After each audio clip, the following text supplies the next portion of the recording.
Welcome to This One Last Podcast. Thank you for joining us today. We're here to talk about some news, do some reviews of some of the movies and shows we've been watching, and just have a good old-fashioned time.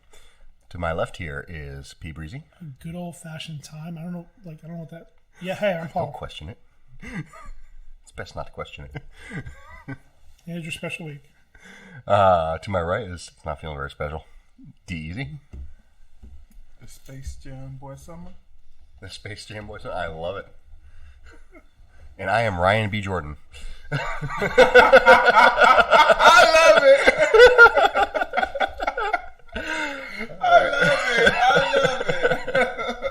I wasn't even ready for that. My mouth open and everything. It just kind of happened immediately when I was sitting there. No plan or nothing. I was just like, this will be funny. So, first in the news, Frank Darabont. Finally getting paid. AMC settled out of court with him and his reps at a CAA. What is that? His representation. Okay. In exchange for dropping their lawsuit and any future claims to the Walking Dead franchise. They fired him after the first season. I remember this being a bit of a thing.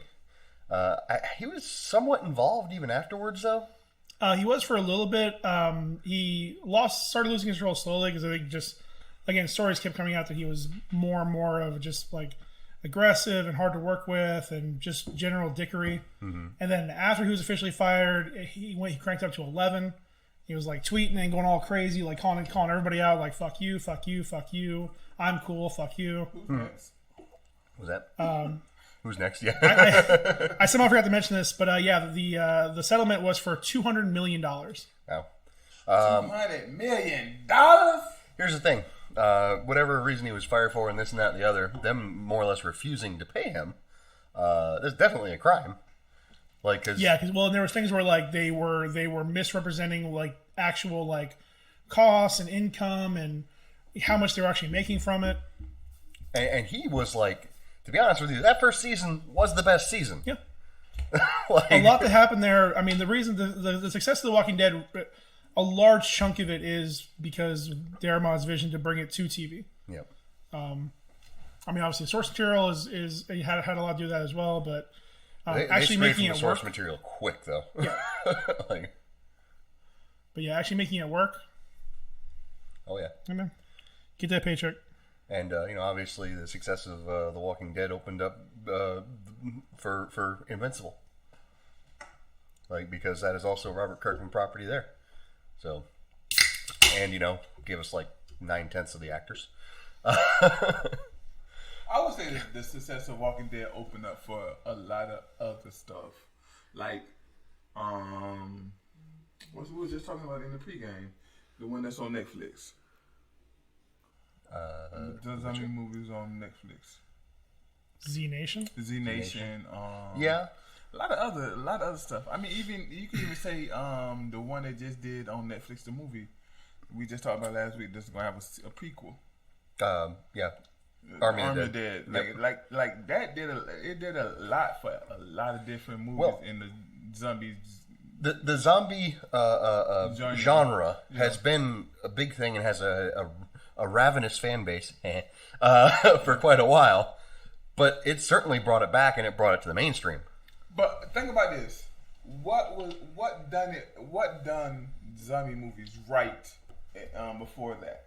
Dawn of the Dead. Zack Snyder's remake. That's about sure. it. I mean, if you weren't already a fan. I mean, like Shaun of the Dead. Shaun of the Dead. That was more of a comedy, though.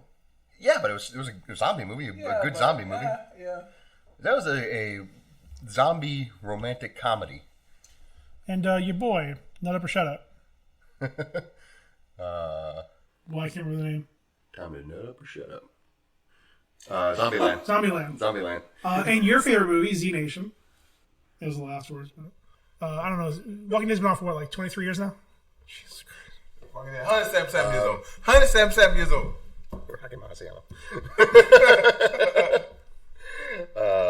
Let's look it up really quick. Walking Dead. It's starting season 12, I believe. If I'm not mistaken. I believe season 12. 2010. Yep.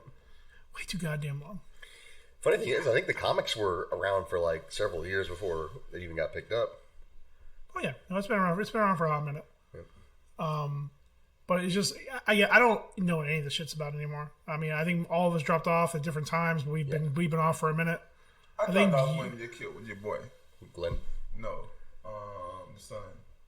Coral. When they killed Coral, I mean, that probably would have brought me back. You know what? Yeah, speaking of that, what's that kid been doing? Because, like, I remember thinking about when they did that. He's dead. No. What is the actor? Like, I remember thinking about that, and one of the big problems that, like, he, whether or not they actually did anything, but I think they were going to litigate that because he was planning on, like, that was a big thing in his career. He was planning on years of work because of that. And, like, they killed his character off. I don't think they told him. Wow. Because in the series, in the comics, Carl lives. Yeah. The series ends with Carl basically taking over.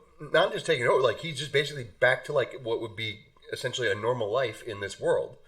Like he's still like has telling to, his stories. And shit. He still has to kind of fight off the zombies every now and again, but it's under control to a point where like it's not a problem. Yeah. And he's like telling the story to his kids, and there's like a statue of Rick because Rick, spoiler alert, in the comics dies, but. That's weird. It's crazy. Yeah. But you know, a lot of kids, man, once they do something iconic like that, they just go to school. I think he's done like, I think he's made like one random cameo, I want to say, but I ain't seen him nowhere else. But probably just in school. He ain't gonna do nothing else. So. Oh well. He'll be in the MCU soon. he ain't gonna be back for Walking Dead 3.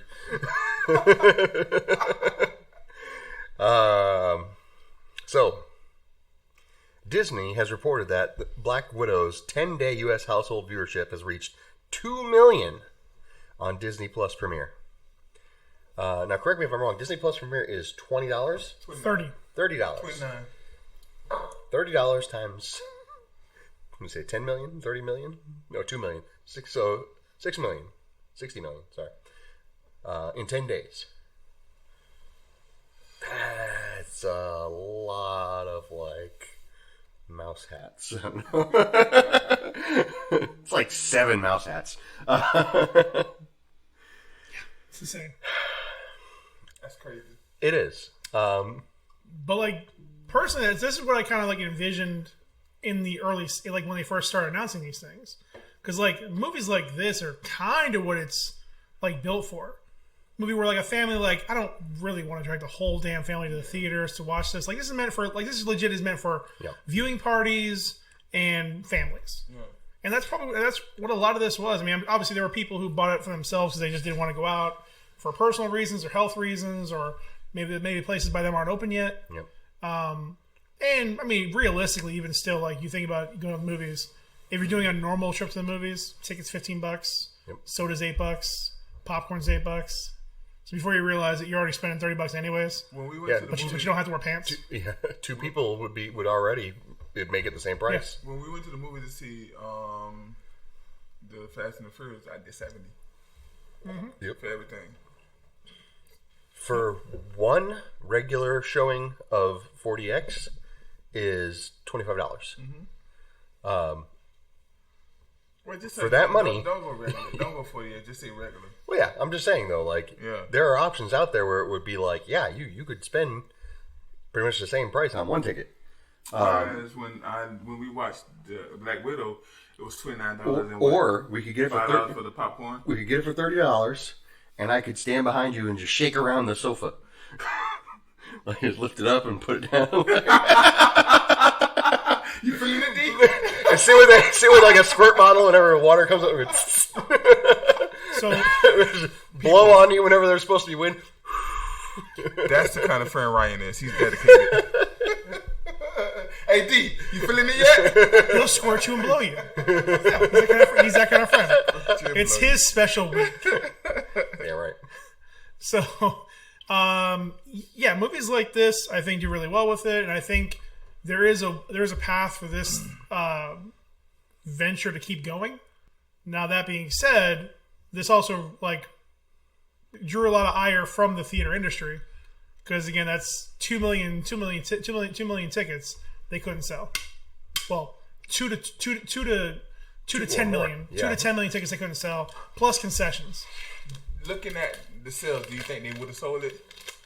If Disney would have said, okay, it's only theater. I don't think they would have sold it. So I think they would have sold 2 million tickets, yes, because most of these tickets, most of these viewerships, were probably people of anywhere from 3 to 6 people. So even if you're taking an average of 4 people, that's even a matinee is what, $12, $10 for a kid. You're still looking at $30 to $40 per shot. So they still went to, and then even on that, like, there's no way you can go to the theater unless you're like a fucking general, and like you get your kids to like not want ice cream, not want popcorn or soda or candy. Yep. Or you think that, or your wife has a big enough purse, or you have a big enough purse. It's 2021. I'm not here to judge. So unless you can get to that point, yeah, I mean, you're gonna end up, again, like you said, $70 to see F9. That is not a $70 movie. Even with 40X. Don't throw that in my face like that, bro. It hurts. No, I actually enjoyed it. I'd have paid that. Listen, that's fine. Well, you know why you enjoyed it? You saw it with family. Yeah, that's Nailed it. the fact that Ziona was enjoying it was like icing on the cake for me. Well, yeah, and like this is probably the first like big movie they had where this would work. Because obviously, I mean, there were already like concerns about Mulan before it came out. They just released Soul and Onward free of charge on Disney Plus. I mean, this is the first like major film they've had with this. Soul and Onward and Luca was fantastic. Luca came out? Yeah. Those 3 movies was fantastic. And I'm talking about from a family point of view. Y'all probably won't like them. I don't know. Well, you like the Soul. Soul's good. Luca, you like Luca and Onward. Like, they were solid movies, Yeah, man. I saw Onward and Soul. I had no idea that Luca came out. Yeah. Raya, I was not going to pay for. I heard good things about it, but I wasn't going to pay for it. Which one it is? Raya and the Last Dragon. I've never seen that one. I gotta go. I gotta go. This Plus. It's on Redbox. It's a Redbox. No, but those, I think those would have did good in the movie theater. Those 3. So I don't know. It's just bad timing. It would have been again. I think it probably got more eyeballs on it because it came out around Christmas or Thanksgiving, and it was free. Yeah. Again, it's always it's a very weird movie to try to sell to a family, both content and the people involved in it. But I mean, Jamie Foxx's name hold weight though. Yeah, you're right. It was been struggle. It was struggle. Oh, he'll wait as a family. Yeah, I mean, and obviously being free just opens up to more people. I don't think it hurt it necessarily as far as like number of people being able to watch it, but I mean, let's again. I also don't. Again, this is the first Pixar like predominantly colored, predominantly black cast. So who knows? Who knows, indeed. I'm trying to think. It was a fantastic movie. And Luca, it was predominantly Italian. You know, that was a fantastic movie. Onward was a predominantly white. That was a good movie. First of all, they were elves, so you don't know. They were blue, all right? Blue Lives Matter?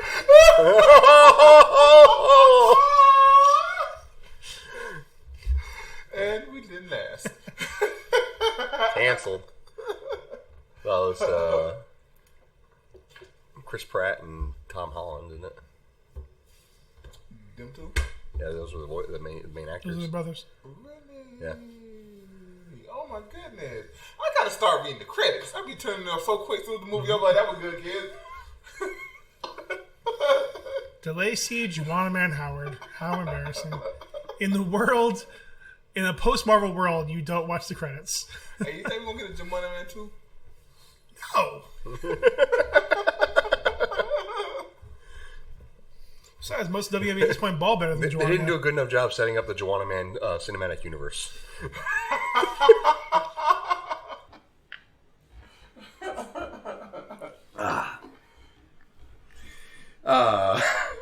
Speaking of cinematic universes. Yeah, cinematic universes. So, first teaser trailer has been released for the animated The Witcher: Nightmare of the Wolf, premiering August 23rd on Netflix.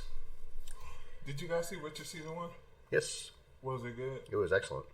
Was it? Should I go and see it? Listen. You need to go back in time and watch it. How intrigued are you? How far can I go back? Because I got trouble going too far back now. How intrigued are you by the concept of Henry Cavill repeatedly saying and fuck for like 6 hours? I don't know the story. That's why I haven't really. It's fine. I don't either. But they do a good job of setting up a lot of stuff. For season 1, there's a bit of a twist, so to speak, because you're viewing. I don't really want to spoil it per se, but you're viewing different stories, and how they meet is not exactly how you would think that they meet when you first start watching the series. Okay. You would love the dick out of it. Yeah. So, apparently it's from before there was Geralt, there was Vesemir. Vesemir is like his Obi-Wan, more or less, right? Mm-hmm. Yeah. Who, interestingly enough, I believe is going to be played by Mark Hamill. At least that was the rumors I heard for the longest time. I guess there might be some truth to it, but can Mark Hamill do wrong? Nope. No. I mean, he was involved in the Star Wars Christmas special. So Guyver. I mean, not that there was anything wrong with it. It just was a weird movie. But it looks good. I mean, it's not quite to the level of Castlevania, but animation looks pretty solid. Yeah. Castlevania, the last season was excellent. Wait, what's your second season gonna be? Animated? No, it's not a season. It's just like an individual, like it's a one-off, right? Yeah, I think it's a movie. I could be wrong, but yeah. So this is coming out in August, and I think they're looking for the end of the year to bring out Witcher Season 2. Mm-hmm. They haven't announced it yet. They won't confirm anything until they're closer, but I think it's going to be towards the end of the year. If not, like, around December, like, probably first thing next year. Okay. They may just be looking to see what the release schedule of the other stuff is, because it does overlap a lot with the fan base for Mandalorian and stuff like that. So Mandalorian is still on track to release in October. This year? I mean, it's been releasing in October every year, so I haven't actually been keeping up with the production list on that. I don't know. Again, there was a lot of obviously all the drama with Gina Carano and the guy who never shaves. Jon Favreau. Watch your mouth. He's an American treasure. La la la la la.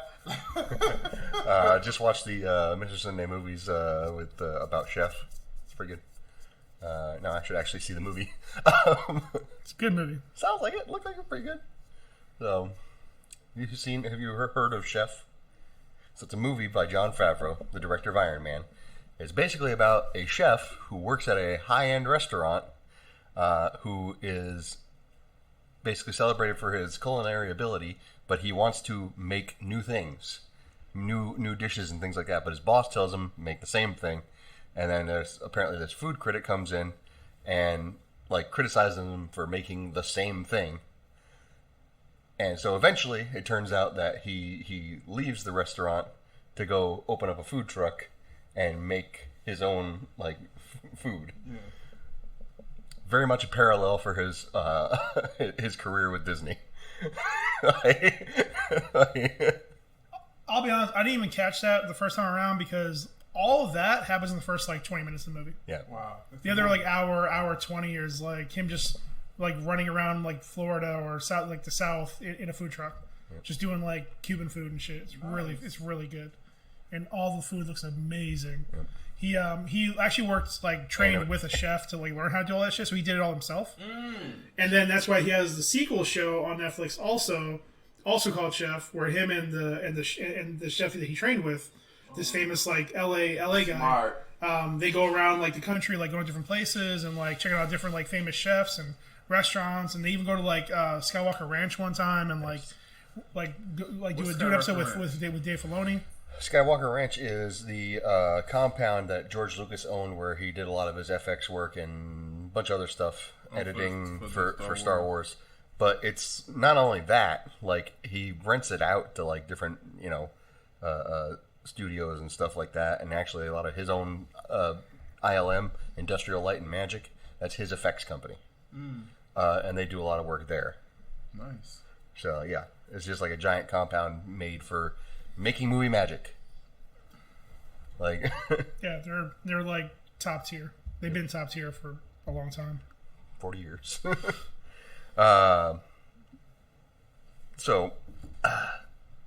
News in the news. Speaking of top tier, apparently Henry Cavill has had a meeting with Marvel Studios. Reggie? In their London offices. In the Londoner. in the Londoner. Don't say that. That's our word. No. I'm Irish. Nothing has come from this yet. Just that it happened. No details as to what he was meeting with them for, whether or not it was for an actual role, whether or not they wanted to see if he had any interest. None of that. So, the internet being a thing, obviously there is rampant speculation. The one name that I heard thrown around was Reed Richards. I'm not a fan of that. What stupid people? No. I'm not a fan of that. He's too charming. He's too sweet. He's too likable of a guy to play and to say nothing about the fact that he's built like a brick shithouse, to play a scrawny, self-obsessed, overly intellectual, nerd boy with a dad complex.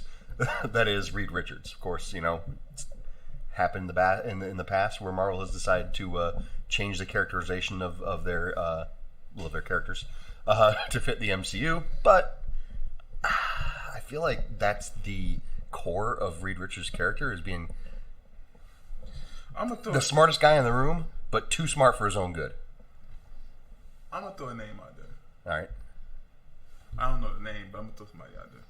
Held it. The guy that plays the bad guy in DC,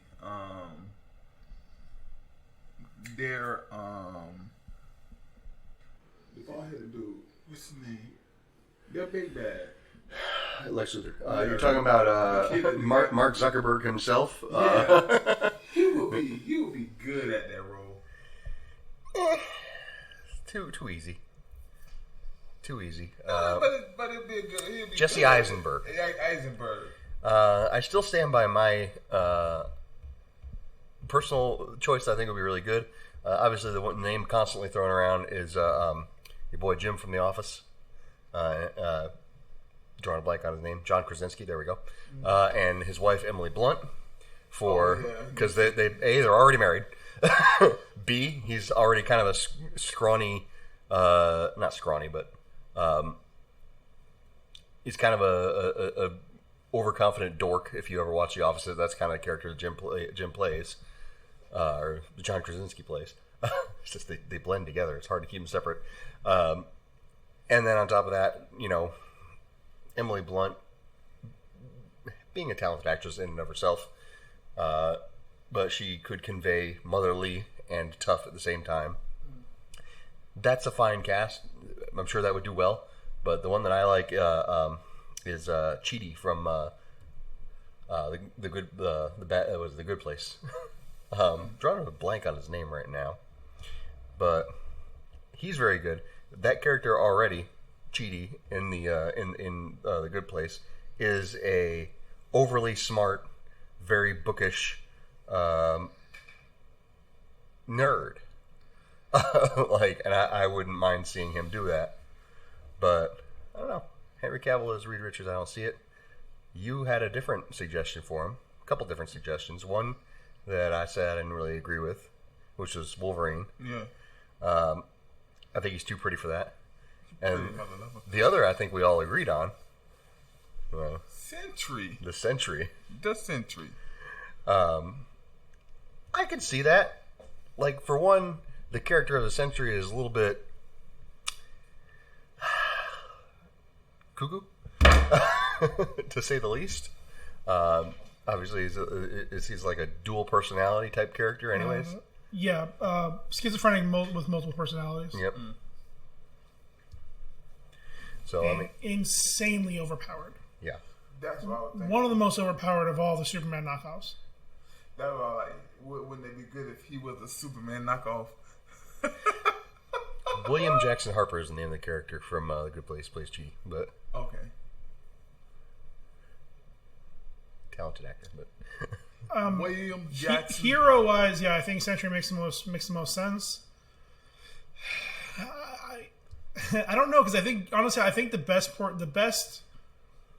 the two best roles he's played are almost opposites. Basically opposites. When he plays Geralt in The Witcher, and when he played the American Spy or the American Playboy in A Man from U.N.C.L.E. Like, and there he actually in that role he was a very charismatic, like less, lost in the clouds version of like a Reed Richards type, where he is very smart, he is very charismatic. I mean, actually probably playing more of like the fake Bruce Wayne type in that role. So I don't. He's like in that role. Like when he played that, I almost saw him as like a Power Man. Yeah. But honestly, I think Power Man is just a waste of a thing. Or Wonder Man. Sorry, Wonder Man. Mm-hmm. Sorry, he Power Man. Paul, that's a problematic take. He went by both names. He would change names a couple times because he's worthless. Simon, whatever his name is, doesn't matter. And Garfunkel. But they already did some Simon Williams, I think is his name.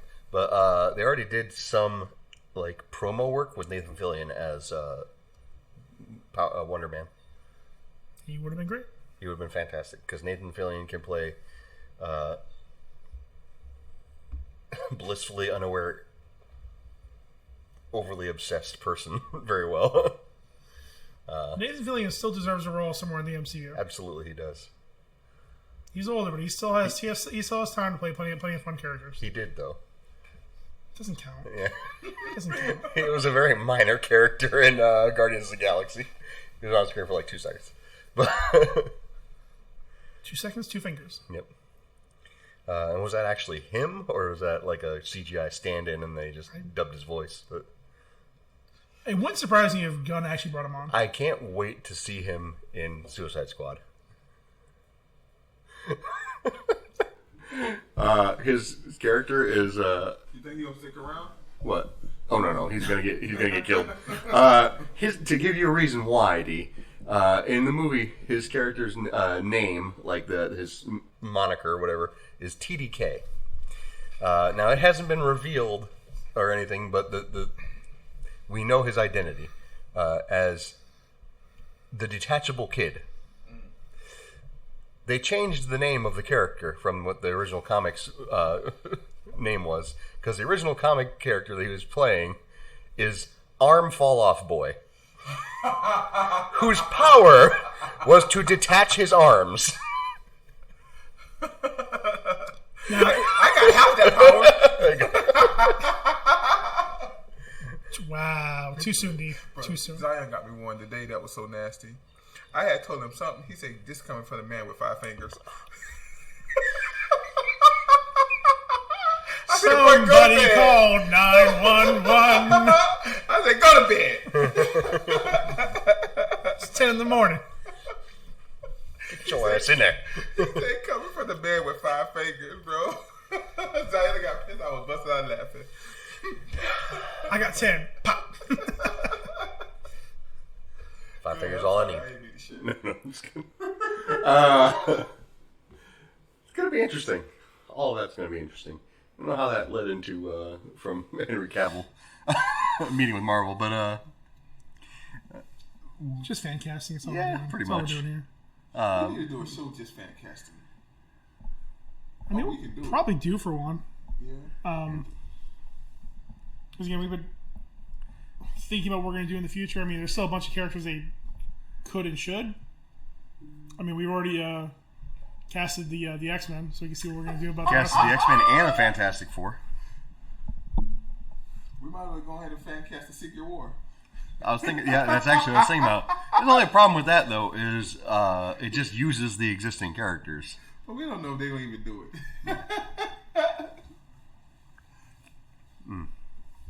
it. But for all you nerds, don't worry, D. Your favorite character is coming back to the DCU. I guess he's everybody's favorite character. He's the only one that's actually decent. Besides Batfleck, who was decent.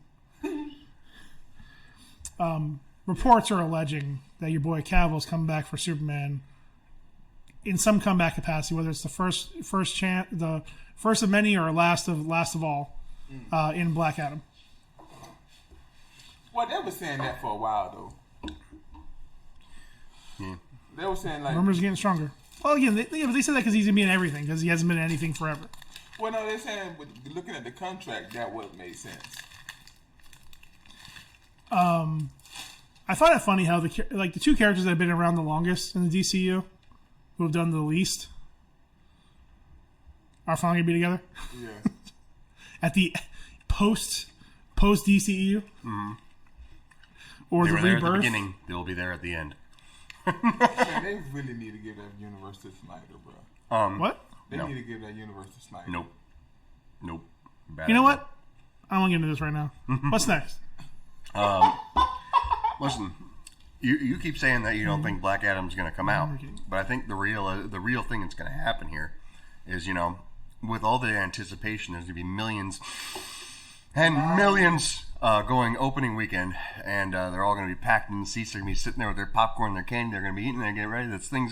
Trailers are going to play, and then the movie's going to start, and then it's just going to be Dwayne the Rock Johnson playing a ukulele, doing "Never Gonna Give You Up." Just a giant Rickroll. Just a giant Rickroll the entire time. But you would watch it. I would absolutely watch it. They're not that clever.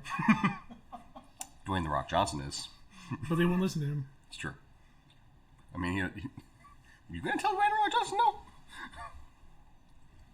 Man, that man is our next president of the United States of America. I was going to say, get that man a universe. Mm-hmm. not DC, just regular universe. That's right. The Johnson verse.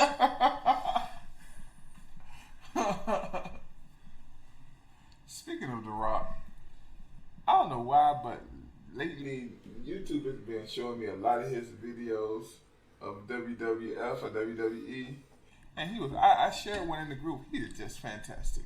Because he's all the news. He has Jungle Cruise coming out this week. Yeah. All the news about Black Adam's been running around. Yep. He said the only thing I ever did was made white babies. I haven't did was made white babies, and then when he did it, he pulls on his Speedo. The only thing The Rock hasn't done is made a white baby. He looked at the lady right in the eye. I'm like, that was so good.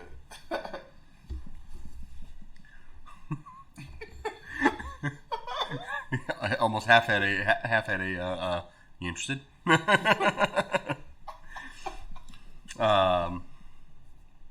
So, speaking of white babies, while talking about representation in comic book movies and the numerous award nominations for the various Marvel shows, Victoria Alonso said there will be a few other shows that will come out before the end of the year after What If, including Miss Marvel and Hawkeye. Too much too soon? For the end of 2021 or for the end of 2022? 2021. This year. They're doing a great job so far. Thank you. That's all I can say. They're doing a great job so far. Don't show me no commercials. Just bring them out.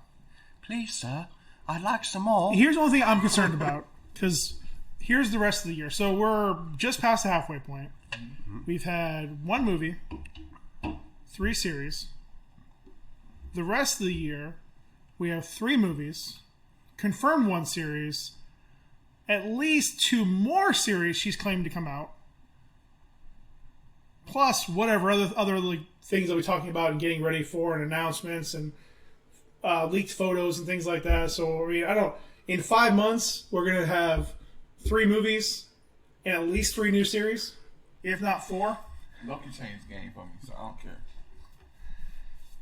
My only concern is that they won't have time to breathe. I don't need to breathe.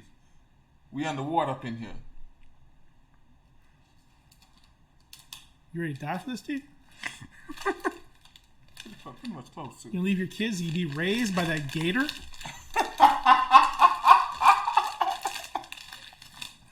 No, a lot of this stuff is with the movies is been shot already though. They've been ready for a while. Like, I don't think, well, Spider-Man is going to have something to do with the Loki. I'm not mad about the movies because again, it's still a very light year for movies, so there's still time, and they're spread out. Now, okay, that being said, they are putting Eternals and Spider-Man No Way Home fairly close together, but not immensely close together. Yeah. And let's be honest, Eternals is kind of the weak point in all this stuff anyways. It's already being written off. Like, I'm excited about it. It has nowhere to go up but up. And that's fine, D. I'm happy that you're excited about it. You're in the minority. Again. I think I'm in the majority. False. I think we get caught up in, nerds talking and not hearing what people that are not nerds are saying. Because for what people that are not nerds are saying, it's like they want more and more on Marvel. They just want more and more stories. They just want more and more. So I understand, but none of them are talking about Eternals. Well, they're not talking about it because Shang-Chi, Spider-Man, Loki, the series, right. So you can't be excited about it if you don't know about it. But what I'm saying is, the reason why I'm excited about it is because, like, me being connected more with the normal people. Well, how would I say that? Did you hear your argument so far? Me being connected with people that's outside of the geek world, we trust Marvel. Okay. So we know it's going to be good. That's fine. All I'm saying is nobody's talked about it. Nobody's talking about it. With not necessarily a whole lot of expectations.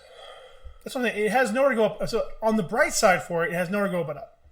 Because right now, like, the biggest plot hole they have to explain is why they didn't do shit while the world got destroyed 6 times. That's all they got to get past. Now, probably in the first 20 minutes. Unless the entire goddamn thing is a fucking flashback, then I'll be pissed. But whatever. I don't care at this point. It's Eternals. I never cared about the Eternals. They were always in the periphery for me. Again, they're a less interesting version of Inhumans, which are a less interesting version of mutants. Yep. So, bleh. Like, Black Bolt's the only one I give a shit about. Who, backtracking, might be a good character for Henry Cavill to play. But see, this is what I'm trying to say. Like, these characters aren't good. The regular person don't know that. As I said, D, I'm only commenting that nobody's talking about Eternals. Nobody so there's no excitement or negativity on the normies because nobody's talking about it.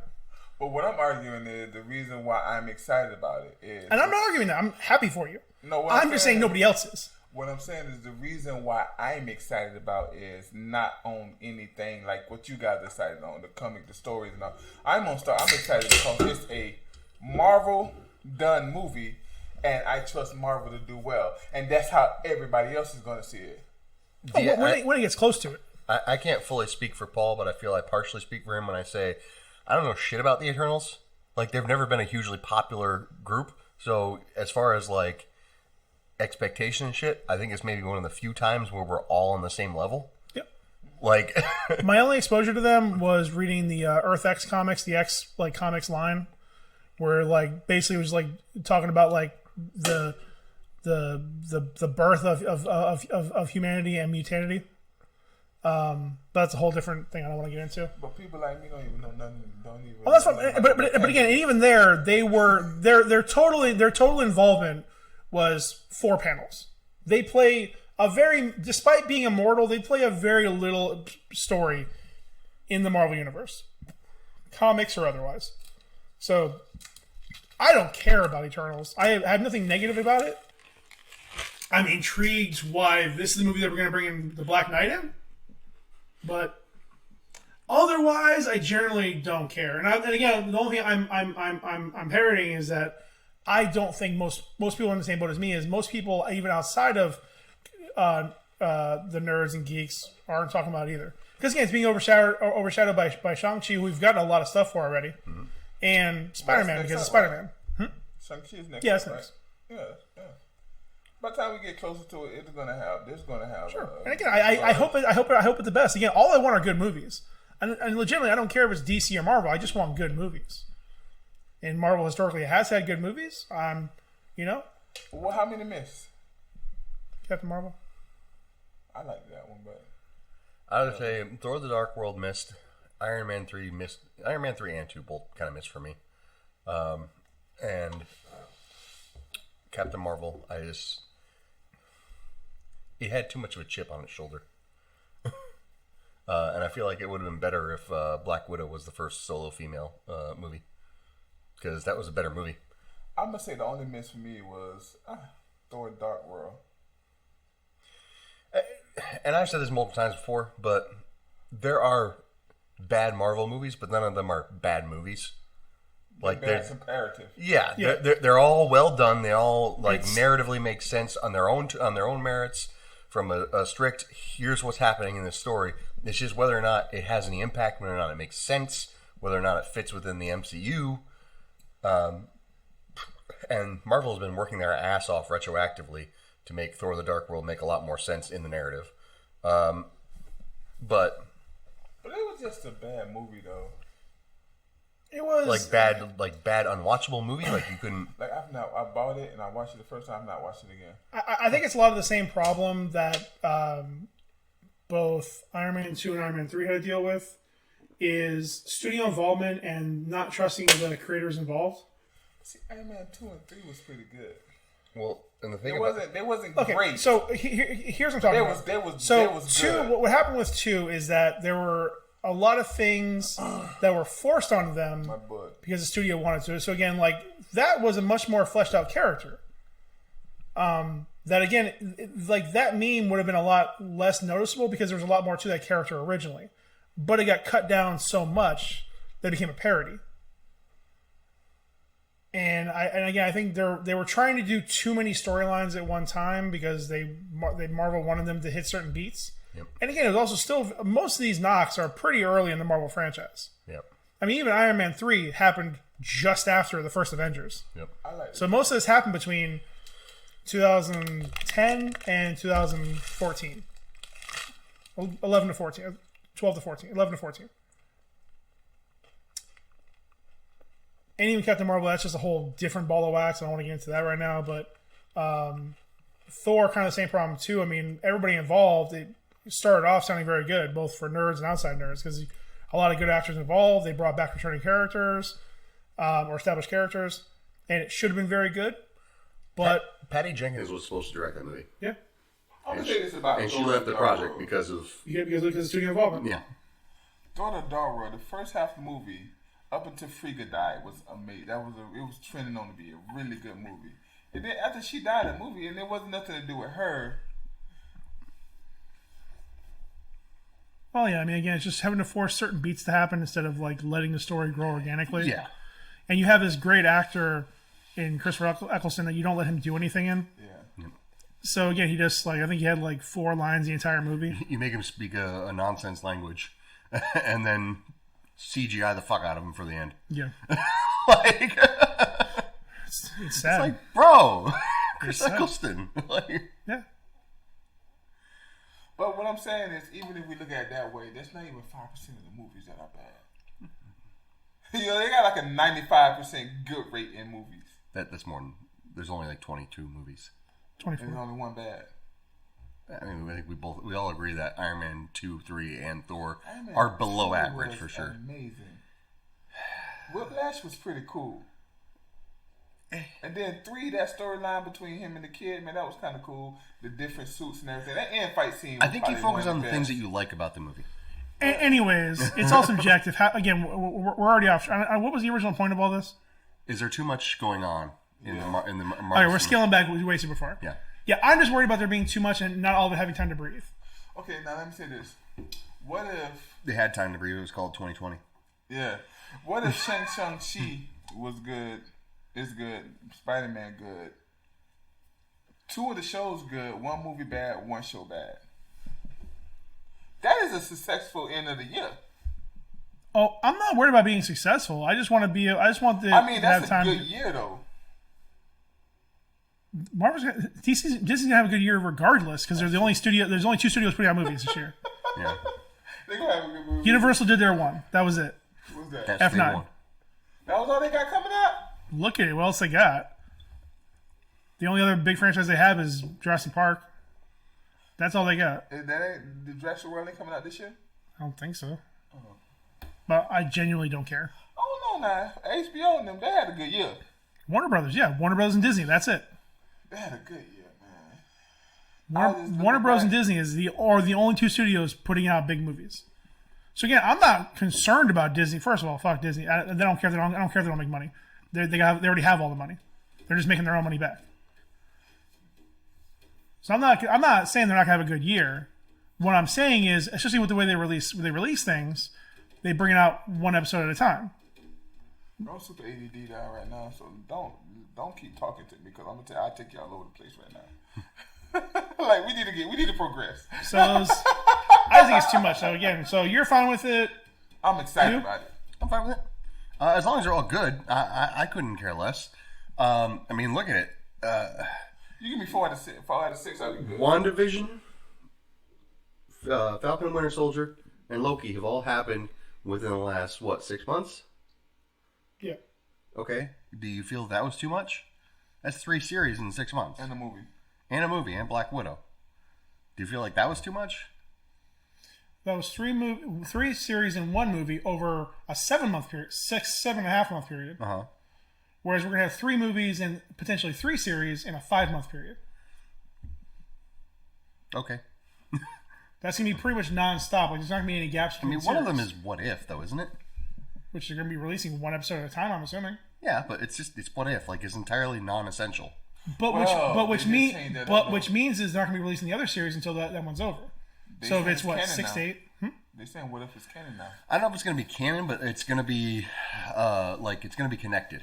Yeah, they'll all be connected to each other. It's not going to be a like each episode is a different universe. It's going to be like they're all kind of connected, and it's going to lead up to like an ultimate like variant Avengers. If Marvel pulled this off, they saved 2121 in entertainment. They saved it. They can take their crown back from OnlyFans. Speaking of OnlyFans, ladies, yeah. OnlyFans say they finna get away from the adult entertainment bit. The adult entertainment. I don't know what that means. There's gonna be some people out here broke. They'll find another place to go, but I don't know what that means. Like, are they going to stop promoting them? Are they going to stop paying them the money that their fans give them? Are they going to be more like YouTube? More like it's so fucking stupid. They can say whatever they want, but I mean, unless they like legitimately just get rid of people, it ain't gonna stop. And why would they do that? Like, it don't make sense. They want to be more wholesome. Why? They think they can get the boomers. What? Boomers are gonna die soon. Like boomers, they got their kids. They gonna be little boomers coming up behind them. The Zoomers? The children, not the grandchildren. The children of the boomers. They coming right behind them. Gen X. Gen X. Yeah. The people who are older than us and we're already old. Yeah. They come right behind them, and guess what they gonna do? They gonna tell They're their not kids. They gonna keep conservative. passing it down. Gen X is Gonna be passing what down? The boomer, not watching porn. The boomer ideology. What's the ideology, D? Conservative. But Gen Xers are not conservative. We're talking about the ones that's under the boomers. Yeah, and you can say what you want, bro, but they proven to be more just as conservative. Gen X. No, I'm talking about the ones that's under them. Gen X. Okay, then Gen X. They proven to be just as conservative. Bruh, we gonna have this conversation. Where are you getting your facts from? Bruh, everywhere, bro. These Karens, they conservative. They Gen X. They not old. Karens they 50 to 60, bro. They 40, 50, 60s. Okay, that's boomers. 50s and 60s are boomers. I thought boomers would be like the 70s. No, 40s and 50s. Are boomers? Or Gen X. Gen X. Yeah, that's what I was saying. 40s, 50s. Like roughly, we were pretty much born on the cusp of About 3 years after you. millennials. But so you're talking about 40 to 45 or 40 to 55 rather. But when you look at all these conservative events, bro, and Karens are not limited to conservatives. There's Karens that's not like a thing that is defined by one political ideology. That is I deserve more. And there are plenty of the of liberal Karens as well as conservatives. I'm just telling you, bro. You look at all these conservative events, bro. Gen Xers are there, strong, bro. I mean, I don't see a correlation between being racist and not liking porn. Well, I said conservative. I said nothing about racist. I said conservative correlation between being racist and being conservative. They don't believe in the porn thing like that. Bro, you can say whatever. They can get caught up in it, but I'm saying this is what they're saying. How many stories you've heard over the years? Bro, did you just hear about the story of the who kicked out the lady that because of the porn? What was it? I've heard have a sentence so far. Yep. What's the people that Candace Owens behind? They had their event this weekend, right? And they had this big old event. A lady came in and she got VIP. The problem was she used a fake name, and she was a porn star. They kicked her out. Are you talking about Stormy Daniels? No, I'm talking about Brandy Love. Oh, Brandy Love. Yeah. Well, I know her from research. Brandy. But they kicked her out. These are conservatives because she was a porn star. Like, conservatives may do one thing, but they say another thing, and that's the ideology. You know what I mean? Like, it is what it is. But we changing the whole conversation. I told you I would take you all over the place. I'm ADD right now. Say one thing in the street, do something different in the sheets. No, I got you. Yeah. Porn. Speaking of porn, so season 5, episode 5 of Rick and Morty just aired. A Mortykin Grick a reference to the George Lucas movie, coming of age story. We find out in the beginning that Rick has apparently been spending time with Jerry. Very strange thing. The reason Rick has been spending time with Jerry is because they have been sneaking off to spend time with a bunch of hell demons. And we see this by them using a very lament configuration looking cube to summon these hell demons. And they've been basically hanging out with them. And turns out the hell demons are feeding off of the lameness of Jerry. Because they derive pleasure from pain. Yeah, in a very it's obvious from watching it, and then if you watch the post credits, like their interviews they've been doing this season, where they talk about it, it's a very surprisingly intricate look at the irony of the Barkerverse. Yes. Very clearly, these hell demons were inspired by the Cenobites from the Hellraiser franchise, or as you put it, Barkerverse. One of the bits that they have is at one point they are trying to gain access to. I can't even remember the whole damn thing, but they're basically trying to gain access to this meeting club thing of the Cenobite people. And in order to convince them that they are, in fact, hell demons, one, they dress up in the S&M gear, with Rick going so far as to put a marlin through his chest, and Beth having a bunch of like needles stabbing into her face. In order to convince the guard that they are, in fact, demons, they basically just go through a logic problem where they keep arguing over whether or not them being in pain and thus deriving pleasure from it means that they're not actually in pain, but if they are in pain and it makes them pleasurable, it keeps circulating and going back and forth on the exact definition of what any of that actually means. Yeah. Yeah, co-rack face or hat rack face. hat coat head. Yeah. And then you got to be wrong, but you're making me happy. Yeah, it's this whole backwards like insane logic problem, and they finally get him let in, and whole thing goes from there. Anyways, it's and it is funny. It's the irony and the hypocrisy of it all. And that whole plot line is resolved by them weaponizing. What was the exact word for it? Earnesty? Earnestness. Yeah, basically, yeah. Forcing them to actually feel pain. Yeah. Like, painfully. Like, oh, this hurts, but in a bad way. I'm regretting so many piercings! And I keep using all these things, and then, of course, my personal favorite, they shoot the one and he says, "Is this the end of mousetrap nipples?"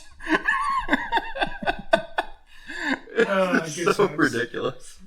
And the B plot is Summer and Morty being at the house. Oh, the whole reason that Beth and Jerry, or that Jerry and Rick go off and do their things. They have their own like guys' night, and Beth has to leave because somebody played. What was it? It was not Luther Vandross. I don't remember. It was Luther Vandross. Somebody played this music, this get down music, this love making music, baby making music, at a horse race, and 7 of the horses got impregnated, and they're all going into labor at once. Oh yeah, I missed that first part. Which is funny because apparently there's 14 horses to a race, so do the math. But anyways, so the kids are left on their own, and they're told that they can't have any visitors, but they want to bring over one guy who is the new kid in school, and thusly he has no like bad marks towards him, no bad rumors or anything. So he's the coolest kid in school now. And basically they want to impress this kid, so they steal Rick's car, which, if you remember, is a sentient car. And it's not a car; it's a spaceship. But basically, the car blackmails them into allowing her to go on a You saying sentient car is alive? Yes. Yep. Full personality. She's kind of a bitch. Yep. They call back to the original episode where they had that. Whereas remember, protect Summer. But basically, the car blackmails them to say that, like, okay, we're going to go on my joyride, and if anything goes wrong, I'm going to blame it on you. And Rick will believe you, or believe me. So they do that, and they even go to a planet where there's a bunch of robots named Changeformers. And they're just a bunch of fuckboys. Yep. One of them is hitting on her, and she's like, "I'd like to see you." He's like, "I'd like to see you transform," or change form, I think is what he said. But so they realize that the new kid realizes that she likes them, the robots. So they decide to go ahead and make dress her up as a change former, give her a fake robot body, and the one that she likes basically starts flirting with her or whatever, and goes in to make a move, and then the outfit falls apart, so her head falls off and stuff like that, and he freaks out and he's like, "Oh my god, you're not a change! Oh my god!" I almost made out with a car. Yeah. And as a result, she's offended and hurt, so she burns the place down. Oh wow! Just murdering all the change formers. So yeah. Yep. They fly away, get chased, they get charged with genocide of Space Tahoe. That's not even counting when she killed a Celestial just for fun and threw it back because it wasn't big enough. Wow. She's a bitch. Wow. She's Rick's car. Quite good episode, fun. There was a lot of Easter eggs and stuff in the bar scene as well, but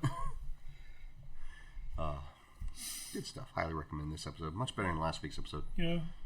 Everybody keeps saying last week wasn't a good episode. Yeah, he just. Yeah, it was just. He was just the AC. Yeah, there just wasn't a whole lot going on. Yeah, it's the most forgettable episode of Rick and Morty ever. Wubba lubba dub dub. Anyways. Speaking of forgettable, full of Easter eggs. Speaking of, I am in great pain. No, this movie isn't painful. It's just there. Yep. Before we get into it, have either one of you guys seen it? You saw it. I saw it. Okay, you saw it. Okay. Yeah. Okay. I was confident I was going to watch. I was prepared to walk in and be the only person who watched it. I was prepared. True. Monday nights are my movie nights. If it wasn't available on HBO Max, I wouldn't have watched it. Oh yeah, definitely. Oh yeah, samesies. We'd be talking about some other bullshit this week. Before we jump in, Paul, what you drinking? I'm on round 3 of a Truly. And I'm on Truly Mango. Truly Mango, nice. Mango. How is that? It's a seltzer. It's seltzer. It's a seltzer. Truly Mango. What are the other 2 flavors? Passion fruit and watermelon kiwi. So sounds delicious. Went down quick. Speaking of passion fruit, just recently, I went to Walmart to do some non-essential shopping, and I went to their garden center and decided to look into their markdown section and found a passion fruit. You found a passion fruit tree. A passion vine. Vine. It's a vine. They grow on vines, I guess. Like I would have never even looked into it had it not been like it was like $13. I was like, that's like 2 passion fruits right there. So do they grow down here? I believe so. Yeah, it's a tropical plant. Not only does it grow, but you can grow in containers, and it just needs a trellis to climb up. How many you get per vine? I don't know. I would imagine quite a few. But passion fruits are expensive as fuck. Yeah. They're like $5 a pop at the grocery store. We should go like buy up a land and just grow passion fruits and I think sell that'd be them. great. It'll smell good around our land. Nice. This land is your land. This land is my land. From New York City to the Northern Islands. This land was made for you and me. What you drinking, Ryan?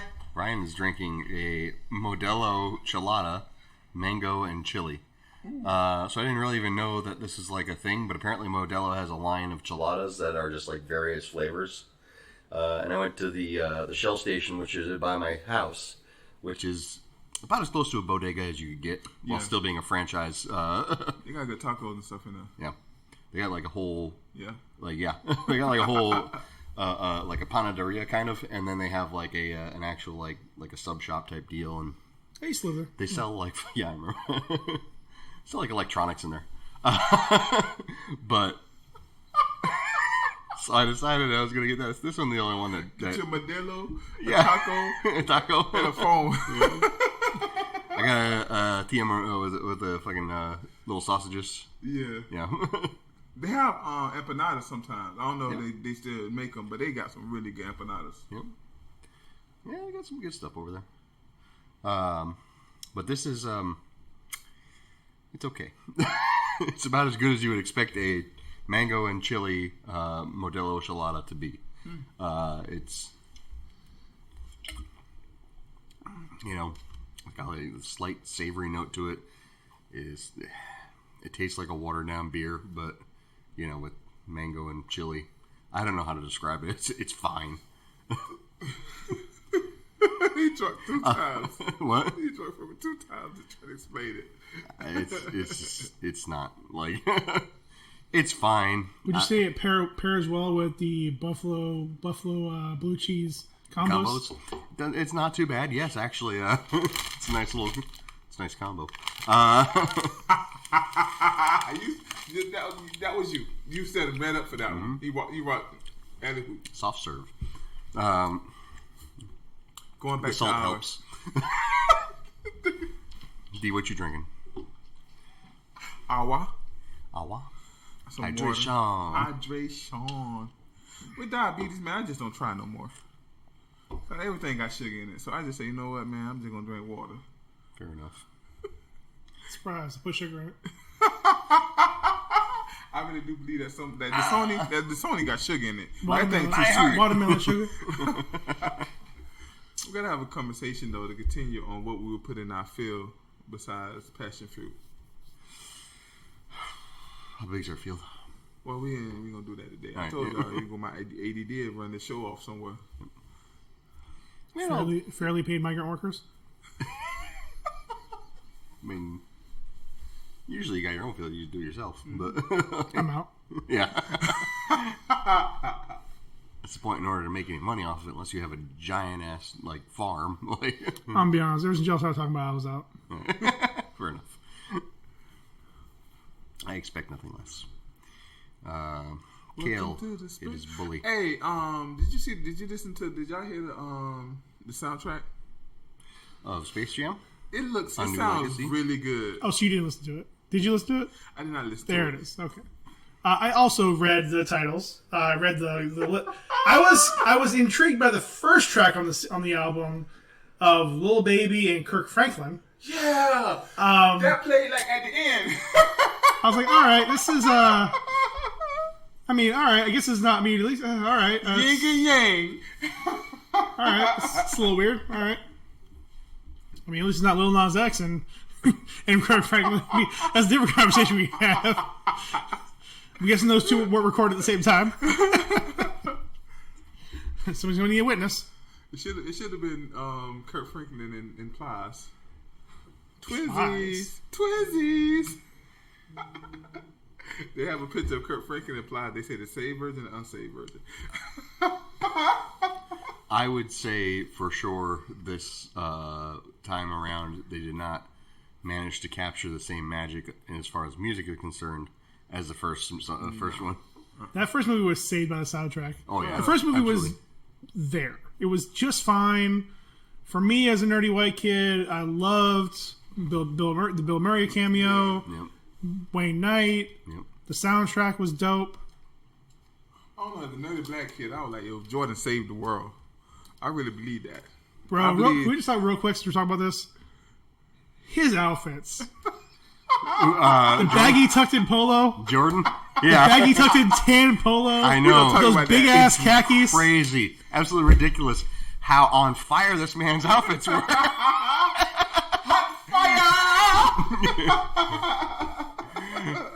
That man was a style guru. Icon. Is that what we're calling that? That's what we're calling that. Listen, man, it worked for him. It worked because nobody's going to tell him to change. Really need to. That's who Michael Jordan was. That was him. That's why the man's a billionaire. The soundtrack. Because of his fashion. The soundtrack. I mean, when Dame came out to his own music, when the Dame bot came out to the Dame own music, that was fire. Yeah. This was okay. So let's hold on. Let's get into it. Let me do the I don't know, the jam facts. I don't know, the fun facts. Jam fact. So we're talking about Space Jam and New Legacy, obviously, because it's the only fucking thing we can be talking about. Nothing else fucking happened this week. So before we even get into the actual movie itself, so we talked about this before the episode. So when the original movie, they finally determined that Michael wasn't coming back, they weren't going to do a direct sequel. It went through a bunch of different rewrites. The most prominent one was called Spy Jam. They were going to do it with Jackie Chan. He eventually pulled out. They were going to do Skate Jam with Tony Hawk, Race Jam with Jeff Gordon, Golf Jam with Tiger Woods. There was another one they were going to do. I forget what it was called, but yeah, there was 6 different ones they were going to do, and they all fell apart because reasons. Yeah. And again, this is during Tony Hawk Underground days. He had some pull. He could have made it happen.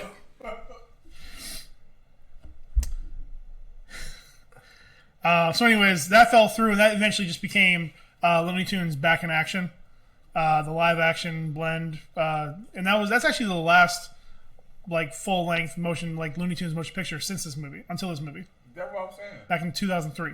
Yeah, I don't think there was ever another. Weren't. That was it with Brendan Fraser and Ken Elfman. Yes. So that'll timestamp it right there. So budget for this movie is $150 million. Not a bad value. No. Helped only having needed LeBron for 2 weeks. Opening weekend, $53.2 million. Solid. That's pretty Respectable. good. Solid. And again, keep in mind. So they did $31 million domestic, A third of their money back in one weekend. $22 million international, and again, like we said, it was free on HBO Max. Yeah. So I'm curious if they're ever going to release how many views they had on HBO Max, because 3 of us right here watched it there. Yeah. Yep. So I mean, again, not that we would have watched it in theaters, The twins watched it there and they did it at 2 different times. but again, but they would have gone to theater by themselves. I'm just saying. I mean, we would have gone together. I mean, maybe me and Ryan, we could try to figure out a time to get together to make it happen. But otherwise, a lot more people watched it because it was on HBO Max than otherwise. HBO Max is fucking riding strong into the top 3. HBO Max probably be my favorite right now, bro. Well, I'm just saying, like, number-wise. They're probably number 2. I haven't seen numbers in a while. But I think them and Disney, they're probably ahead of Disney right now. Because I think most of the deals for Disney have run out by now. Disney cheap. And HBO Max, like, again, you get it for free if you have HBO on cable or other services. So they have a lot of ways. And now they've added a $10 version with ads. So it's a little easier to get it now. So both versions now are cheaper than Netflix. Unless you have standard definition. What's even the point? Also, the release coincides with the 25th anniversary of the first movie. Yeah, I've seen that. So the director is Malcolm Lee. Yeah. Malcolm D. Lee. I forget the middle initial. So, movies of note he made: Undercover Brother, Yep. Scary Movie 5, Welcome Home, Roscoe Jenkins, Oh, he made that. I didn't know he made that. and more recently, Girls Trip and Night School. I knew he did Night School. I didn't know he did Girls Trip. And he is rumored or confirmed to direct the Hot Wheels movie. So, Brother, don't do it. Don't do it. Get out. Get out. What even Red is alert. that? here we are. A Kids About version of Fast and Furious. And I was thinking like it'd be like a more flashy version of Cars. Literally no idea. Literally no idea. So at one point, in the early stages of this, back in like 2014, 2016, one of the original directors chosen for this movie was Justin Lin. You know, the Fast and Furious guy. I'm not finna. Listen, I like Justin Lin.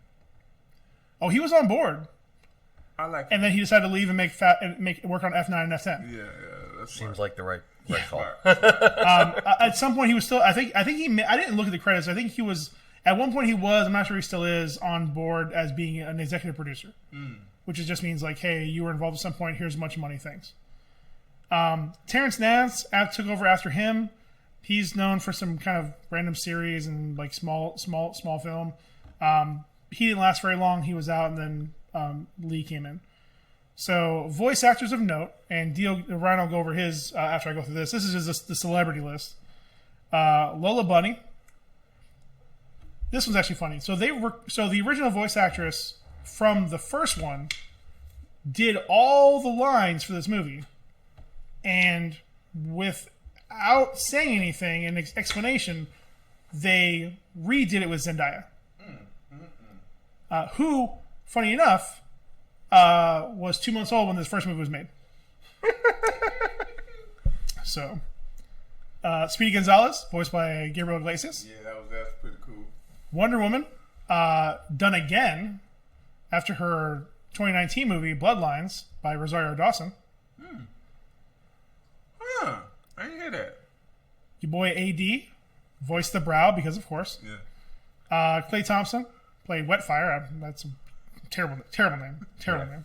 I never want to hear it again. But did he even talk in this movie? Yeah, a little bit. When he wasn't being sucked up. Wet.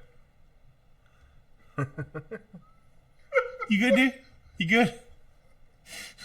The twins are now eating ice cream. Damn, I won't tell the story. Your boy Damian Lillard, played Kronos. Mm-hmm. Diana Taurasi played White Mamba. And Arachnica, which is a spider character, Yeah. played by, bear with me, Ineka Ogwumike. Listen to that pronunciation 15 times. Still got it wrong. Is she the one in the Black Panther? Nope. She's a basketball player, D. Really? Yep. The basketball players played basketball players. So, I didn't know that. Yes. You have trouble with that name. The the actress who played Ravonna Renslayer in the Loki movie. Her name is Gugu Mbatha-Raw. There you go. Who said what? Gugu Mbatha-Raw. Yeah. So the the Goon Squad was played by actual players outside of LeBron's fake son. I like that. So now Ryan's voice actor he wants to go over. Well, here's the thing. I actually may have misread that one. Anyways, the voice actor's done a lot of Looney Tunes voice acting. So. Next. Pretty much. Jeff Bergman was the voice of Bugs Bunny. I was trying to think of some. I read the wrong thing for him. He was. I thought it was. He's the guy from Gremlins 2. I think he was. What's up, Doc? It was definitely different. Listening to his version of Bugs was just like something's off. Yeah, it did. He sounded more older, and I guess the character would be older. I don't know, but it didn't sound like my Bugs Bunny. No, yeah, definitely. Well, that's the thing. It happens over time. It's just these voice actors, especially like we were talking about Mel Blanc being the original voice actor for Bugs Bunny, has been dead for 30 years. So it happens. Should we do should we give our good and bad and ugly, or how should we do this?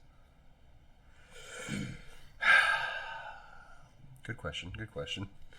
Well, let's see. You'll go over the good, you'll go over the bad, I'll go over the ugly. How about that? Okay. Just go over whatever you want to go over. There you go. I'll say some of my gripes very early on. That, again, a lot of this mirrored the first one, and a lot of it definitely did not. The highlights at the beginning of the movie go on for way too goddamn long. Yeah. This movie had no right to be 2 hours long. Yeah. Again, the audacity. This movie, it takes 1 hour for them to get to the basketball game, and the game lasts a fucking hour. Yeah. They're trying to pull off an end game. Trying to make it 3 hours long. And there's so many. I don't remember so much of the movie because it was just there. I like LeBron James. Seems like a decent dude. Yeah. Seems like the kind of guy who is capable yet still humble, knows his worth but is willing to acknowledge worth in others. Seems like an all around good dude. He can't fucking act to save his damn life, bro. This man is a multi-millionaire. You can afford an acting coach. I didn't think the kid, that one kid, the kid was kind of bad too. I was gonna say he was, but he's a professional actor. But I'll give him a pass because he's a kid. He fed off of LeBron or something. That was horrible. Well, the funny thing is, he was okay in Trainwreck, in short bursts, and here. I think they wanted him to do, and the problem was too, I think more importantly, they didn't say, hey man, there's no coaching during this, there's no directing during this movie. I think every review I've watched of this so far goes back to the scene where he's falling through the Warnerverse. Yes, it's muffled, like the most bored yell. Is he just there? There's no coaching. It's hey man, I got 2 hours to do 40 minutes worth of content. Let's get this shit going. Who wrote this, man? Cause I don't know, LeBron. The only joke that was there that was an attempted joke was from LeBron was I'm shorter than Kevin Hart. Yeah, that was pretty funny. That was it. It was no pun intended, low hanging fruit. Yeah. I said no pun. I like this dude, man. This dude's something else. Again, I like Don Cheadle for the most part. Don Cheadle was amazing. I felt bad because they forced this whole movie. This movie was written 20 years ago. Yeah. And they just never changed the script. Yeah. They changed the visuals, and they stole a bunch of stuff from Ready Player One, but they didn't change the script at all. All the jokes, MC Hammer jokes, Bobby Knight jokes, Bill Belichick jokes, Like everything, like the Matrix shit. When Bugs starts doing his best William Shatner, I was like, people don't know who the fuck that is anymore. Like none of the references made. Like, huh? No, he's still alive, but and again, he's doing fucking Priceline commercials. And again, even Casablanca, like you're forcing this, bro. Like the parents who bring their kids to this movie are our age. Yeah, we didn't watch Casablanca. Yeah. Like fucking boomers ain't going to see this movie, or they might flip it on HBO Max. There's nothing else to watch. Actually, my dad watched this. Actually, I should have said my dad. At least with Casablanca, that's a classic movie. That is a Warner Brothers movie, where it's like, okay, Star Trek. What? Well, and again, it's such a very specific, just to that actor. Reference. Yeah, when you've got like 6 series that have happened since that. Yeah. Which sidebar for the Casablanca? Originally, that was supposed to be Pepe Le Pew. He wasn't in the movie. Before he got canceled. They got my dog. Yeah. They got it. I mean, to be fair, he's a rapist. Yeah. Alleged rapist. Sorry, he's not confirmed. He hasn't been arrested. His whole gag is that he performs unwanted advances on women. But he never raped nobody. Sorry, I mean they're not going to show that on screen. I'm sorry, just multitudes sexual of assault. sexual assault and harassment. My apologies. Unwanted kisses on a woman, on a female cat who has mistakenly had a stripe painted down her back. Just all the jokes about the Matrix, Austin Powers, all that shit like with the Porky rap where he plays Notorious P.I.G. Yep. Like again, all these jokes are from like fucking 2001. Yep. All these fucking jokes. The only things that weren't was anything referencing. Actually, well, I'll say one of the best out of all the montage scenes. Probably the only good part of that was when they went to the Mad Max world.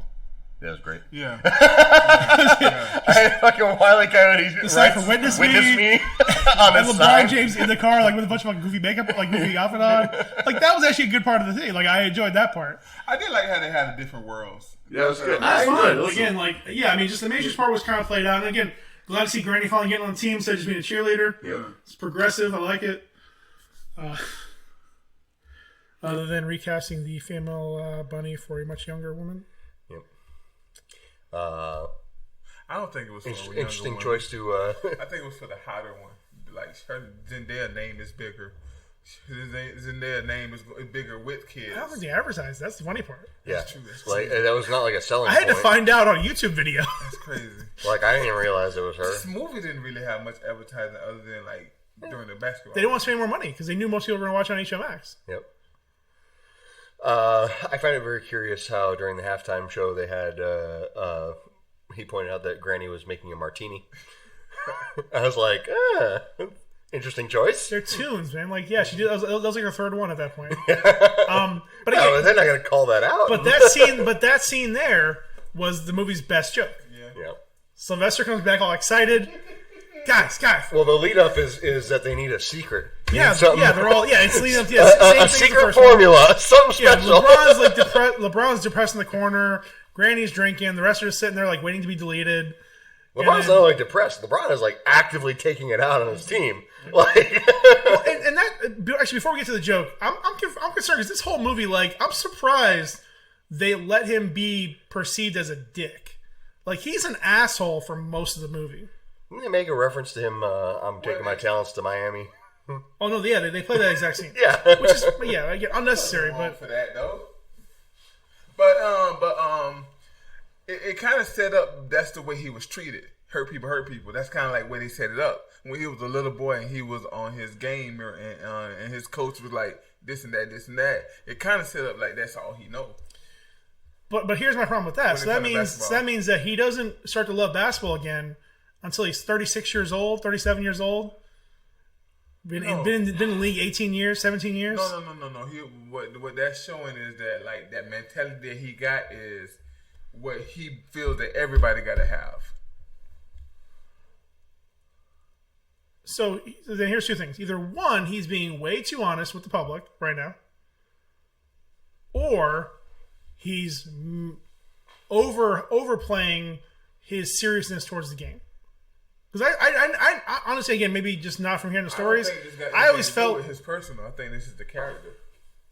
I don't think this is a character. I think this is meant to be a representation of him.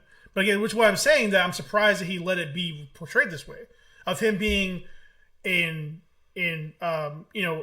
father who basically ignored the wishes of his kids, and didn't enjoy what he was doing for the last 25 years. That's because he was a character. That wasn't the real LeBron. But I'm surprised he let them portray him that way. The reason why, because again, this movie is just a vehicle for. It's just a LeBron advertisement. This whole movie is a LeBron advertisement. I mean, but it's not the real LeBron, though. I don't know if I say it's just a LeBron advertisement. And a Warner Brothers advertisement. Yes. I think LeBron but even that, more of a Warner Brothers. But even that, it's a bad advertisement for Warner Brothers. I think LeBron is one of the more confident persons and stars that we have in basketball. I'm sure he's been in the spotlight his whole entire life. He don't care what people think about him. I don't think that's true. I mean, obviously it is. He played the role. You know what I mean? That's a paycheck, though, bro. That's what I'm saying. Why would you care about what people say about you? This is a role to him. This is not This is not his real story.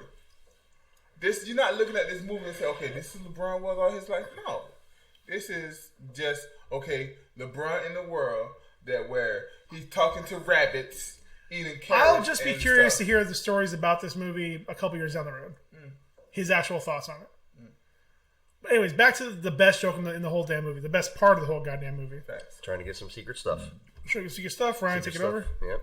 So, obviously, all of us who have seen the first Space Jam, we're sitting here and we know what's coming because we all remember at halftime in the first movie, they faced a similar situation. They were down by a lot of points. They were trying to figure out what they're going to do. So, Bugs Bunny and Michael Jordan come up with a plan. They're going to give him the secret stuff, Mike's secret stuff, which turns out is just regular old tap water. So when you hear this reference, you know it's coming. Yeah. You know it's coming. A clear and important visit from the star of the original movie, Michael. And the thing of it is that, yes, Daffy Duck is one basically said, I found him. I found Michael Jordan. And he brings him into the room and we'll bring up the lights to show who it is, and it's Michael B. Jordan. Michael B. Jordan. Michael B. Jordan. I love that. I love that because I love the cameo. But then I like how Michael B. Jordan was really trying to amp him up. Yeah, and he's like, I just stopped to go get a drink. I got you into it. Let me make my seat. That man got paid for having a name. I love it. That's a goddamn American icon right there. Good stuff. Let me go over one more thing that I thought that was a really good part. I like when he changed the game up, when he made himself. This was happening in the beginning of the game when he turned them from cartoons into the real version or whatever. CG. I thought that was beautiful. I thought that was a good CG. I thought the CG was good, and from that point on, it was fine. It was a weird decision to do it the way they did do it, and they played it up way too much. And even that first transformation of Lola Bunny into a CG character was way too long. I reiterate to what Paul said earlier. This movie had no business being 2 hours. That's one of the reasons, as well as, like you talked about the Porky Pig rap earlier. That was entirely unnecessary. Entirely unnecessary. 2-minute scene for a bad rap. All for the single gag of it being the character with a stutter being the best rapper. And on top of that, the final gag of "That's all, folks" being his last line. Because nobody retorts. He just the end of the rap battle is one verse. Because that's the end of the Looney Tunes episodes is when Porky Pig busts in and says, "That's all, folks." So that's how he ends his rap. Okay, those are the jokes that they have there. All right, fine. I don't get any other reason why he would be the best rapper, or why even them rapping was necessary. It was a bonus round. Yeah, like I say, that's why I'm genuinely confused about a lot of this movie, because I think overall it's inoffensive. Most of these outdated jokes fly over the head of most of the kids, anyways. Yep. And it is legitimately, and again, I think like the breakdown I think I saw was like, I think 50% of the viewers were under 17, which makes perfect sense because again, this is straight up made for kids. Which is why I thought the choices of Warner characters were interesting. The Warner Brothers characters in the stands.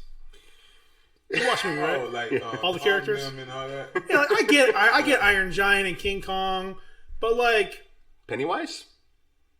And I even get that. However, again, like there was Pennywise was in there a lot, and there was visibly a lot. But the problem is, so the weird section is they had him in a section with him, the White Walkers from Game of Thrones. I think the Flying Monkeys and villains from Wizard of Oz, some other villains there, but like they gave him no direction, so he just like they're kind of in character, but not in character. It's the weirdest thing where like they are Pennywise, they are the White Walkers, but they're still watching a basketball game.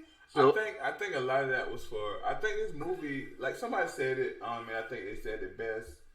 A bunch of adults can't get mad at a movie for kids.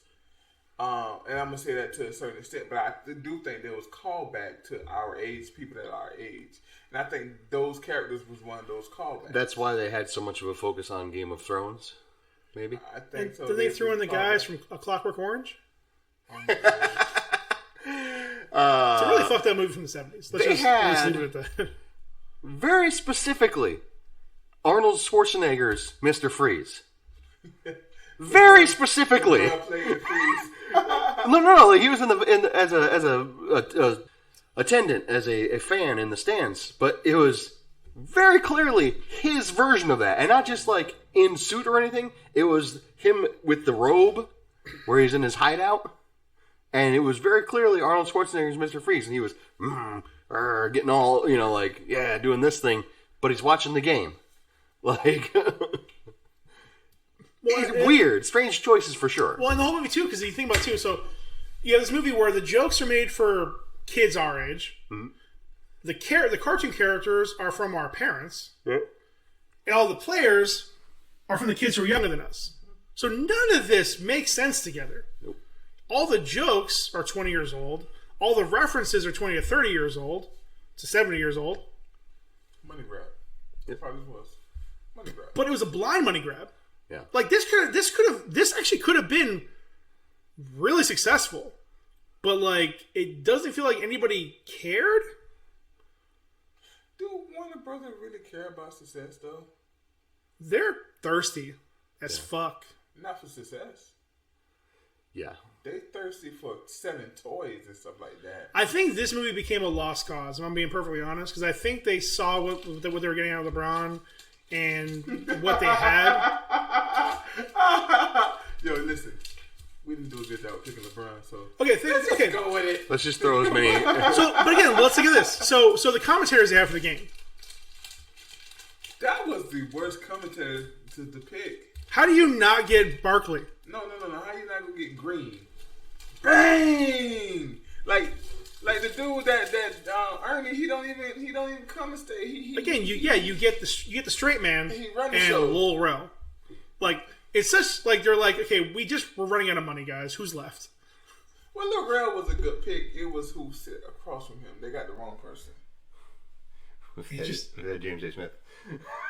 What if they had James A. Smith? Stephen A. Smith. Stephen A. Smith. That's what I said. Different company. He's owned by Disney. True. Right. It would have been funny though. This guy is Skip. so serious about basketball. Skip. And I think he would have too. Yeah. If his contract lets him. Yeah. But that would have been. He has like 3 or 4 shows on ESPN, so he's pretty much owned by them at this point. Yeah. For real. Oh, I mean, he gave it up freely, so he sold that soul quick. Let's just be real about it. Honestly, I thought this was a fun movie. It was fun. I had a fun time. I was so confused by a lot of it, but it was fine. I mean, it wasn't a bad movie by any means. I had a lot of problems with it because, again, like I'm looking at it as an adult, and again, I don't have that nostalgia for the first one. I understand it wasn't a great movie. The soundtrack for me is more important than that first movie. The first one wasn't a great movie. Was not. Tripping. It was fine. Again, that's why art is subjective. I don't consider it art though. So it's fine. The soundtrack saved the first one for me. Also, too, again, I've never been a big MJ fan. So already, even as a kid, I wasn't a big MJ fan. I saw the Jordan Rules as a kid. What was crazy is I was on Facebook this morning. I was like said a few things about the movie, and somebody put on a different post. The first Space Jam made $27 million the first week. This one made $35 million, and they were trying to say that this one was bad because the Jordan. And I was like, yeah, but the movie ticket was only like $5-6 then. Oh yeah, no. Adjusting for inflation, I think that the original Space Jam would have beat it. But the issue there again is the three of us all watched it for free. Mm-hmm. Well, not free, but yes, free. That's true too. But then I'm gonna be honest with you. I don't think a lot of people would have went to the theaters and seen this. I don't know. What else is playing right now? Like, if there were no COVID issues and none of that, and everything was just absolutely normal, there's not much else going on in the theaters. There would have been plenty of people just going because it was there. Well, I'd say this is the first movie all year that actually has competition. Yeah. Because, again, this is a week after Black Widow. This is 3 weeks after... But it's a week after. Most of the first weekend is where all the money's made anyways. Right, but every other movie this year has had free. It's been a free weekends. They've had... And Black Widow had a solid second week, too, though. Yeah. I had to get going. I mean, if you don't care what this podcast do, you can do what you gotta do. Mm-hmm. So, I don't know. All in all, like, as far as my opinion on this movie... as far as my opinion on this movie, it was a poorly acted, poorly written, clearly badly directed advertisement with just utterly ridiculous amounts of characters for the Warner Brothers network, and I want to know when I can get more of it. It was a garbage movie, but it was good. It was fun. It was fun. I enjoyed it. Yeah, it was as good as Ready Player One. Yeah. Ready Player One was good. It felt like less of a cash grab to me. That's me on your tombstone. Yeah. Was good.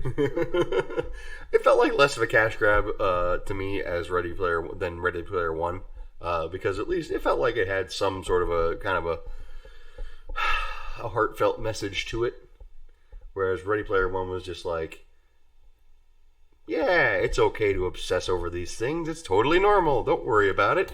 You can, you can spend all your time watching our movies and playing our video games and doing this and doing that. Whereas this movie was just like, hey, yeah, Warner Brothers kind of wants to remind everybody that we have all these properties, so keep your eyes open for stuff that we're going to make.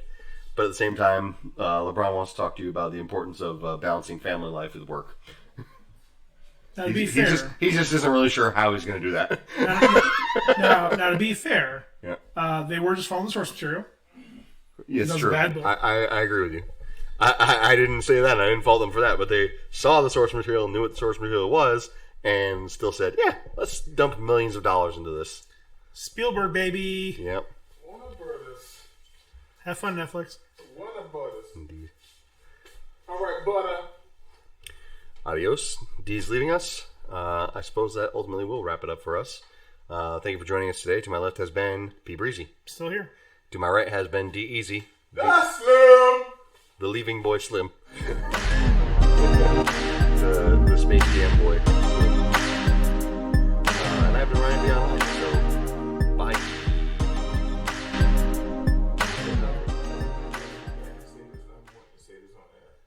But that part at the end when he was coming up short, I thought he was gonna scratch like Michael. Like Michael Jordan? I thought he was gonna scratch. Oh, it better not.